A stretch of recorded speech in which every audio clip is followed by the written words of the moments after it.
Hello. ആ അതെ എന്ന് പറഞ്ഞാൽ എങ്ങനെ ശിശുപാല? ഇന്ന് ഒരുപാട് ജോലിയുള്ളതല്ലേ? ഭാര്യക്കല്ലല്ലോ പനി, ഭാര്യയുടെ അമ്മാവനല്ലേ? അതിന് ശിശുപാലൻ പോണ്ട കാര്യം എന്താ? ശിശുപാലന് പനി വരുമ്പോ ഞാൻ 2 ദിവസത്തെ ലീവ് തരാം. അല്ല നടക്കില്ല, നടക്കില്ല എന്ന് മോഹനേഷ്ടം പറഞ്ഞാൽ നടക്കില്ല.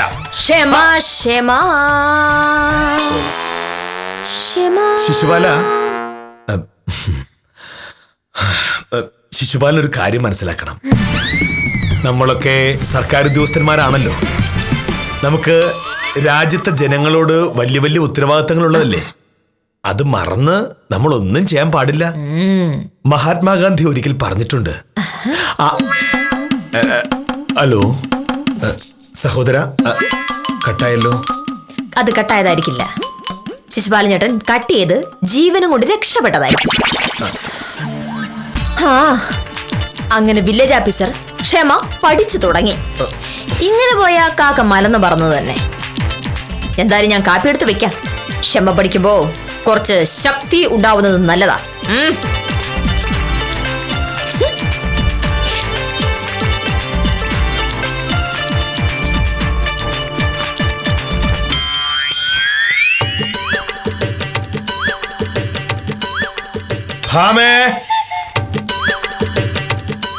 കൊള്ളാലോ, 9 മണിയായിട്ടും ഷർട്ടും മുണ്ടും തയ്ച്ചില്ലെന്ന് വെച്ചാൽ വന്ന് വന്ന് എന്റെ ഒരു കാര്യത്തിൽ അവക്ക് ശ്രദ്ധയില്ലാതായി. ഇന്ന് അവക്ക് വെച്ചിട്ടുണ്ട്. ഇന്നൊരു ദിവസം മുഴുവൻ ഞാൻ ആരോടും ദേഷ്യപ്പെടില്ല. എന്തൊക്കെ പ്രശ്നമുണ്ടായാലും ക്ഷമിക്കും. വാക്ക് കൊടുത്ത പ്രശ്നമായല്ലോ. ഇനിയിപ്പോ എന്താ ചെയ്യാൻ പറ്റുന്നത്? എന്താണ് മോഹനേട്ടാ?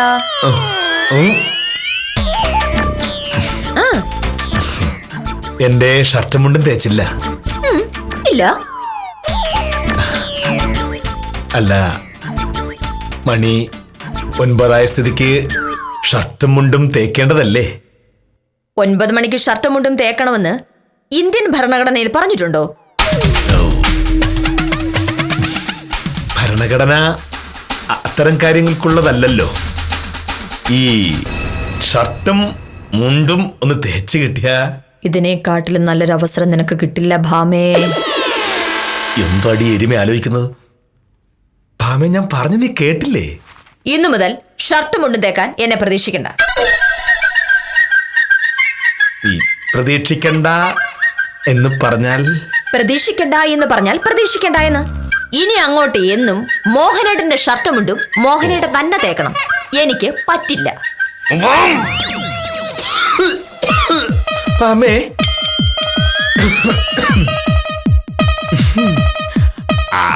അങ്ങനെ പറഞ്ഞാൽ എങ്ങനെ? അങ്ങനെ പറഞ്ഞാൽ ഇങ്ങനെയാണ്. ഷർട്ടും മുണ്ടും തേച്ച് വൃത്തിയാക്കി അത് ഇട്ടോണ്ട് വന്നാൽ കാപ്പി എടുത്തു തരാം. ഒരു ദിവസം കഴിയട്ടടി. പിന്നെ ഇടയ്ക്കിടയ്ക്ക് എന്നെ ഭാമയെ ഭാമയെന്ന് വിളിക്കരുത്. അടുക്കളപ്പണി ചെയ്യണമെങ്കിൽ എനിക്ക് കുറച്ച് കോൺസെൻട്രേഷൻ വേണം.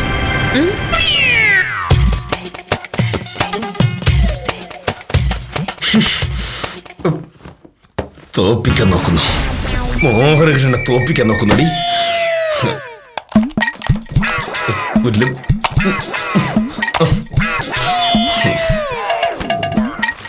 ഒരു ദിവസത്തെ കാര്യമല്ലേ ഉള്ളൂ. നാളെ മുതൽ നീ അറിയും ഈ മോഹനേഷ് ആരാണെന്ന്.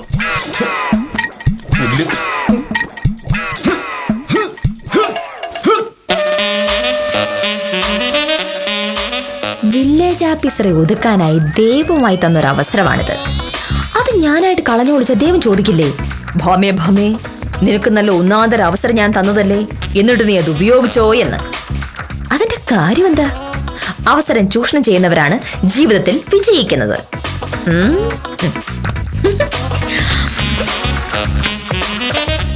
കറിയിൽ കുറച്ചും കൂടി ഉപ്പാവാം.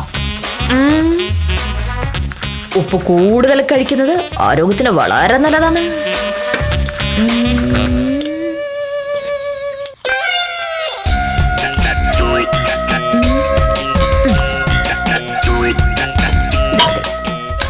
ഇനിയിപ്പോ ചായ കൊടുത്തില്ലെങ്കിൽ വില്ലേജ് ഓഫീസർ ചാടിക്കടിക്കാൻ വരില്ലേ?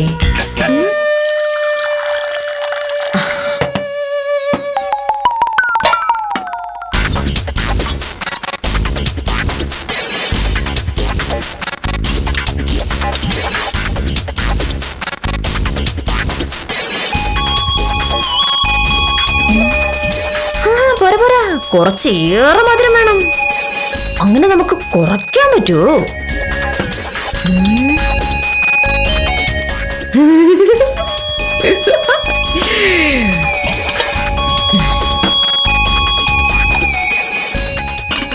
മോഹനേട്ടാ, കാപ്പി കുടിക്കാൻ വാ.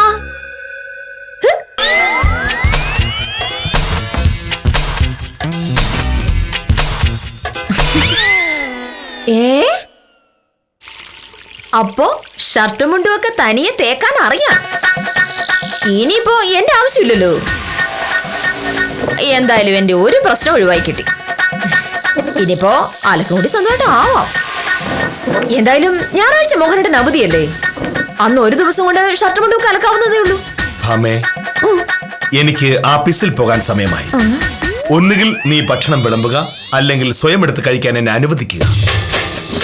എന്റെ പൊന്നോ, വില്ലേജ് ഓഫീസർ ക്ഷമയങ്ങ് പഠിച്ചു പോയല്ലോ. എനിക്കത് വിശ്വസിക്കാൻ പറ്റുന്നില്ല. കഴിക്ക്.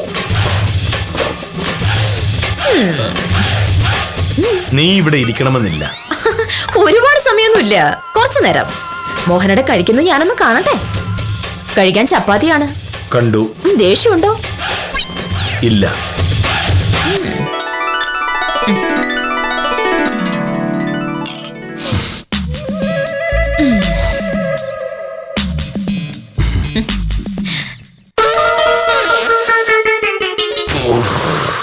എന്താ മോഹനേട്ടാ,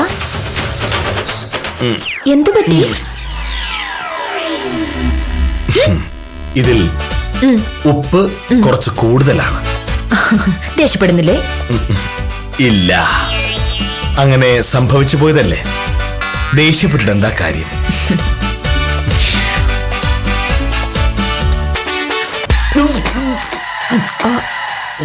എന്തു പറ്റി?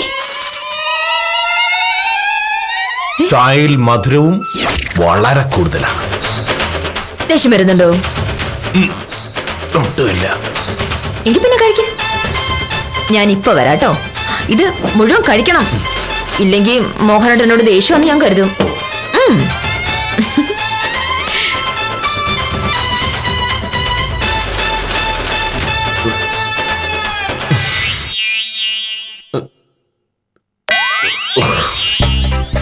ഇത് വട്ടവാളി കൊണ്ട് അർപ്പിച്ചെടുക്കണം. കറി ഉണ്ടാക്കി വെച്ചിരിക്കുന്നു.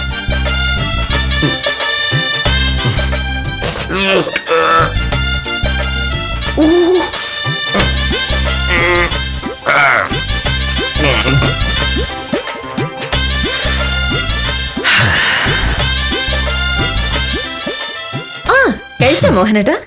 കഴിച്ചു. മുഴുവനും? എനിക്കാവശ്യമുള്ളത്രയും.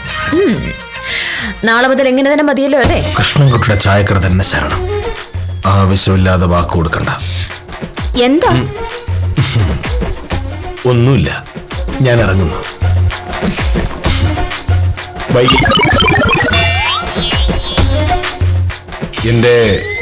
എന്റെ കൊട എവിടെ? ഭാമേ, എന്റെ കൊട എവിടെ? മോഹനേട്ടൻ ദേഷ്യപ്പെടില്ലെന്ന് ഉറപ്പുള്ളത് കൊണ്ട് ഞാനൊരു കാര്യം ചെയ്തു. എന്താ? മോഹനേട്ടൻ കാപ്പി കുടിച്ചോണ്ടിരുന്നപ്പോൾ ഒരു പിച്ചക്കാരൻ വന്നിരുന്നു. ഭയങ്കര വെയിലാണ്, കുറച്ച് വെള്ളം തരുമോ എന്ന് ചോദിച്ചു.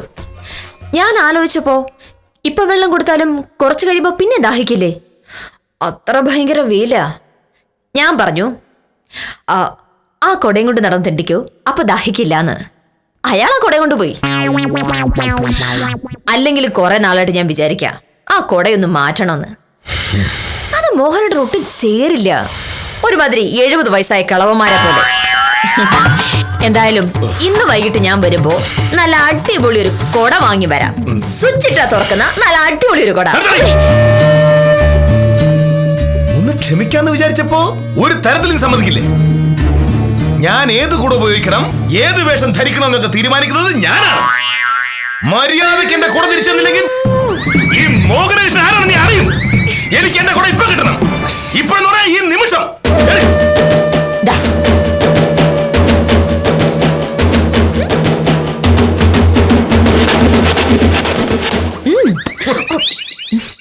അപ്പൊ പിച്ചക്കാരന് കൊടുത്തെന്ന് പറഞ്ഞിട്ട് നുണ പറഞ്ഞതാ.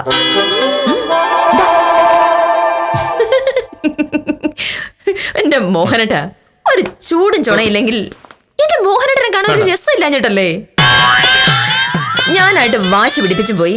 മോഹനട്ടനാണ് വാക്ക് തെറ്റിച്ചില്ല. പിന്നെ മോഹനട്ടനെ ചൂടാക്കാൻ എന്തെങ്കിലുമൊക്കെ ചെയ്തല്ലേ പറ്റൂ. എന്റെ വില്ലേജ് ഓഫീസർ ഒരു ദിവസം ഒരു ബഹളമെങ്കിലും ഉണ്ടാക്കാതെ പോയാൽ എനിക്കല്ലേ നഷ്ടം. ഈ സിംഹത്തിന് അലർച്ച കേൾക്കാതെ എനിക്കൊരു സന്തോഷം ഉണ്ടാവോ? എന്നാലും ദേഷ്യം ഇത്തിരി കുറയ്ക്കാട്ടോ. ദേഷ്യം കൂടുമ്പോ എന്നോട് ദേഷ്യപ്പെട്ടാ മതി, എനിക്കത് ഇഷ്ടമാണ്. പക്ഷേ നാട്ടുകാരെങ്കിലും മോഹനട്ടൻ ദേഷ്യക്കാരനാണെന്ന് പറഞ്ഞാൽ എനിക്ക് സങ്കടം വരും. അപ്പോ നാളെ മുതൽ തുണി തേക്കുന്നത് ആരാ? സംശയം എന്താ? എന്റെ ഭാര്യ നീ. കൊള്ളാലോ.